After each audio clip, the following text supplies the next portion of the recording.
Bayangin kalian lagi di pesawat, ribuan kaki di atas tanah, dan tiba-tiba pesawatnya menukik tajam. Tapi alasannya bukan karena mesin rusak. Melainkan karena pilotnya sendiri yang emang pengen itu terjadi. Ini adalah kisah Germanwings 9525, tragedi paling gila di sejarah penerbangan modern. Halo semuanya, balik lagi di Jejak Kelam. Hari ini kita bakal bahas kasus yang bakal bikin kalian mikir 2 kali sebelum naik pesawat. Kenalin, Andreas Lubitz. Dari luar, dia kelihatan kayak kopilot muda yang sukses dan berprestasi. Tapi di balik seragamnya, ada rahasia besar. Ternyata, Lubitz udah lama berjuang sama depresi berat. Bahkan, dia punya perjanjian anti bunuh diri sama psikiaternya jauh sebelum dia terbang. Masalah makin parah pas dia mulai ngerasa penglihatannya terganggu. Dia takut banget bakal buta dan kehilangan karir pilotnya. Gila banget, dalam 5 tahun dia konsul ke 41 dokter berbeda dan 7 dokter diantaranya dia temui cuma dalam 1 bulan terakhir.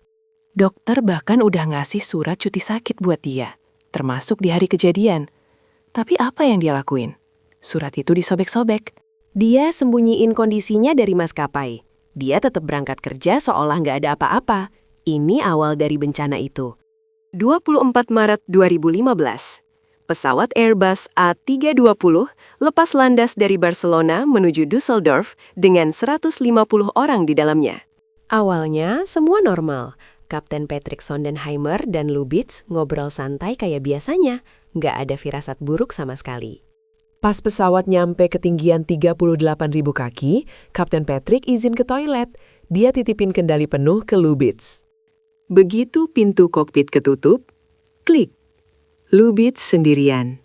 Dan disitulah rencana gelapnya dimulai. Cuma dalam hitungan detik, Lubitz muter ke knob autopilot. Dia ubah ketinggian dari 38.000 kaki ke cuma 100 kaki. Pesawat itu mulai menukik tajam. Tapi anehnya, penurunannya sangat mulus. Penumpang di belakang belum sadar kalau maut lagi nunggu. Petugas ATC di darat mulai panik. Mereka panggil berkali-kali lewat radio. Tapi Lubitz cuma diem. Hening total. Kapten Patrick balik dari toilet dan kaget pas pintunya nggak bisa dibuka. Dia masukin kode darurat tapi tetap nggak kebuka.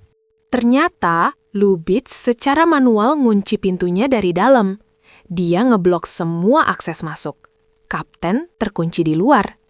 Kapten mulai teriak, "Buka pintunya! Demi Tuhan, buka pintu ini!" Dia bahkan nyoba dobrak pakai linggis. Tapi rekaman suara kokpit nangkap sesuatu yang lebih ngeri dari suara gedoran itu. Suara napas Lubitz. Nafasnya tenang banget. Teratur.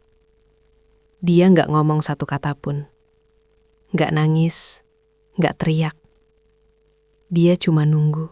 Di luar, pegunungan Alpen Prancis udah kelihatan jelas.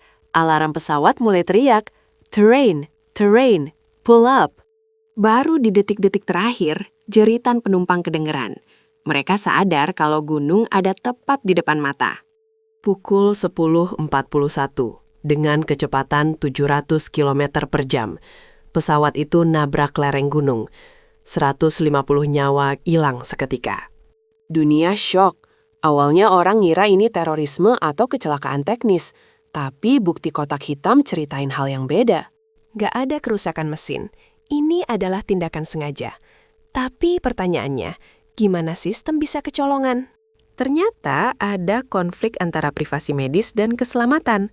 Dokter di Jerman dilarang lapor kondisi pasien karena hukum privasi yang ketat. Lubitz manfaatin celah itu. Dia takut kalau jujur, karir pilot yang dia perjuangkan bakal hancur. Dan ada satu ironi yang paling nyes di hati. Ingat kejadian 11 September? Gara-gara itu, pintu kokpit dibikin sangat kuat dan anti peluru. Tujuannya buat cegah teroris masuk. Tapi di kasus ini, pintu itu malah ngelindungin ancaman yang udah ada di dalam. Pintu berlapis baja itu malah jadi penghalang buat kapten yang mau nyelamatin semua orang. Tragedi ini ngerubah aturan penerbangan dunia. Sekarang nggak boleh ada satu orang pun sendirian di kokpit. Kasus ini ngajarin kita kalau kesehatan mental itu serius banget. Dan sistem yang paling canggih pun bisa kalah sama kerapuhan jiwa manusia. Gimana menurut kalian? Apa hukum privasi medis harus dikorbanin demi keselamatan publik? Tulis di kolom komentar ya. Makasih udah nonton Jejak Kelam. Jangan lupa like, subscribe, dan share video ini supaya kita makin peduli satu sama lain. Sampai jumpa di kasus berikutnya.